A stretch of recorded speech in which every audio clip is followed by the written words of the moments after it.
बिस्मिल्लाहिर्रहमानिर्रहीम। अस्सलाम वालेकुम डियर स्टूडेंट्स, मैं डॉक्टर अहमद। अच्छा बच्चों, फिजियोलॉजी में लेक्चर नंबर 67 को हम डिस्कस करने जा रहे हैं। और 67 हमारे पास जो सेंस है उसका नाम स्मेल है। तो स्मेल के लिए हमारे पास नोज़ है, ठीक है। नोज़ की मदद से हम स्मेल को डिटेक्ट करते हैं। तो स्मेल हमारे पास एक केमिकल सेंस है और इसको रिसीव करने के लिए हमारा जो नोज़ है उसमें क्या होते हैं, उसमें कीमो रिसेप्टर्स होते हैं जो स्मेल को रिसीव कर रहे हैं। तो smell is 20,000 time more sensitive than taste, कि टेस्ट की निस्बत हमारी जो सेंस ऑफ स्मेल है ये 20,000 टाइम ज़्यादा सेंसिटिव होती है।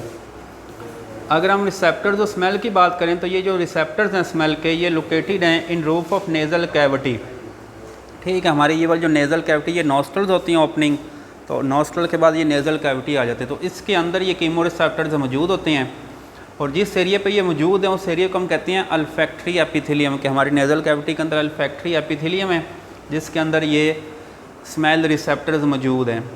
अब देखें ये वाला जो एपिथेलियम है इसमें 3 किस्म के सेल्स होते हैं, कि ये वाली जो अल्फैक्टरी एपिथेलियम है, ये सारा अल्फैक्टरी एपिथेलियम का स्ट्रक्चर है जिसमें आपको 3 किस्म के सेल नज़र आ रहे हैं। इसमें रिसेप्टर सेल्स हैं, इसमें सस्टेंटाकुलर सेल्स हैं, इसमें बेसल सेल्स हैं। रिसेप्टर सेल वो सेल जिन्होंने स्मेल को फील करना है, और सस्टेंटाकुलर सेल ऐसे सेल होते हैं जो स्पॉटिंग का रोल प्ले करेंगे, और बेसल सेल इन दोनों के नीचे मौजूद होते हैं। तो आप देखें यहाँ पे आपको ये अल्फैक्टरी सेल नज़र आ रहे हैं, ये रिसेप्टर सेल्स, इसके साथ ये देखें सस्टेंटाकुलर सेल्स हैं और नीचे आपको ये बेसल सेल नज़र आ रहे हैं।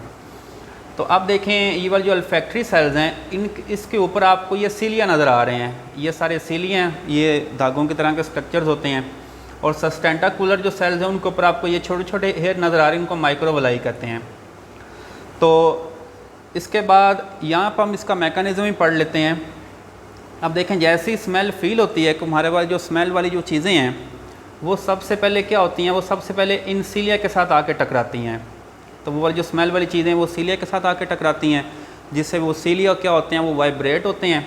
तो इनकी जो वाइब्रेशन है वो कहाँ पहुँचती है, इन ये वाले हमारे जो अल्फैक्टरी सेल्स हैं ये यहाँ तक पहुँच जाती है। कि जैसे स्मेल वाली चीज़ें सीलिया के साथ टकराई तो सीलिया वाइब्रेट हुए, तो वो जो वाइब्रेशन है वो कहाँ पहुँच गई, वो इन रिसेप्टर सेल में पहुँच, जिससे रिसेप्टर सेल की जो परमिबिलिटी वो चेंज हो जाती है और फ़ौरन यहाँ से नर्व इम्पल्स नर्व फाइबर के ज़रिए कहाँ पहुँच जाती है, ब्रेन में पहुँच जाती है। जैसे ही ब्रेन से वापस पैगाम आता है तो हमें फ़ील होता है कि ये फ़लाँ स्मेल है। हमारे पास जो स्मेल वाली चीज़ें हैं जिनको हम ओडोरेंट्स कहते हैं, इनकी ना स्पेशल कैटेगरी वो आपके पास प्रॉपर्टीज़ होनी चाहिए। कि एक तो ये वाली चीज़ क्या होनी चाहिए, वोलाटाइल, ठीक है, मतलब इसको ना उड़ना चाहिए, जिस तरह ये परफ्यूम होता है वो उड़ता है। तो जैसे वो उड़ेगा आपके नोस्ट्रल से टकराए तो आप उसको फील कर सकते हैं इसकी स्मेल कैसी है। तो कोई भी स्मेल वाली चीज़ उसको मस्ट भी वोलाटाइल होना चाहिए ताकि हम उसको स्निफ कर सकें आसानी से अपने नोस्ट्रल से, उसको हम सूंघ सकें। और दूसरी इसकी प्रॉपर्टी क्या होनी चाहिए, they can pass from olfactory cells, मतलब ये वाटर सोलुबल होनी चाहिए। जो भी चीज़ें वाटर सोलुबल होंगी तो वो आसानी से अल्फैक्टरी सेल से गुजर सकती हैं। और तीसरी चीज़ लिपिड सोलुबल होना चाहिए, so they can penetrate the lipid bilayer of olfactory cells, क्योंकि अल्फैक्टरी सेल की जो मेम्ब्रेन होती है सारी लिपिड बाई लेयर है। तो जो चीज़ें लिपिड बाई लेयर में डिज़ोल्व हो सकती हैं, जो उसमें हल हो सकती है, वो आसानी से गुजर सकती हैं, ठीक। और चौथी इसकी प्रॉपर्टी है थ्रेश और स्मेल, मतलब स्मेल का इतना लेवल होना चाहिए जिसको हम फील कर सकें। तो ये 4 खसूसियात होनी चाहिए कोई भी स्मेल वाली चीज़ की जिसको हम स्मेल करना चाह रहे हैं, कि वो क्या होना चाहिए, वोलाटाइल होना चाहिए, उसको वाटर सोलुबल होना चाहिए, उसको लिपिड सोलुबल होना चाहिए, और उसका क्या होना चाहिए, एक थ्रेशोल्ड लेवल होना चाहिए जिसको हम फील कर सकें। और आगे एंड पे इसका मैकेनिज़्म आ गया कि हम स्मेल कैसे फील करते हैं, तो वही लिखा हुआ है। अडोटेंट जो मालिक्यूल्स हैं, मतलब जो स्मेल वाले मालिक्यूल्स हैं, बाइंड करते हैं टू द सीलिया ऑफ अल्फैक्टरी मेम्ब्रेन। कि ये देखें हमारे पास ये अल्फैक्टरी सेल्स के ये सीलिया हैं, तो इन सीलिया के साथ वो चीज़ें सबसे पहले बाइंड करती हैं।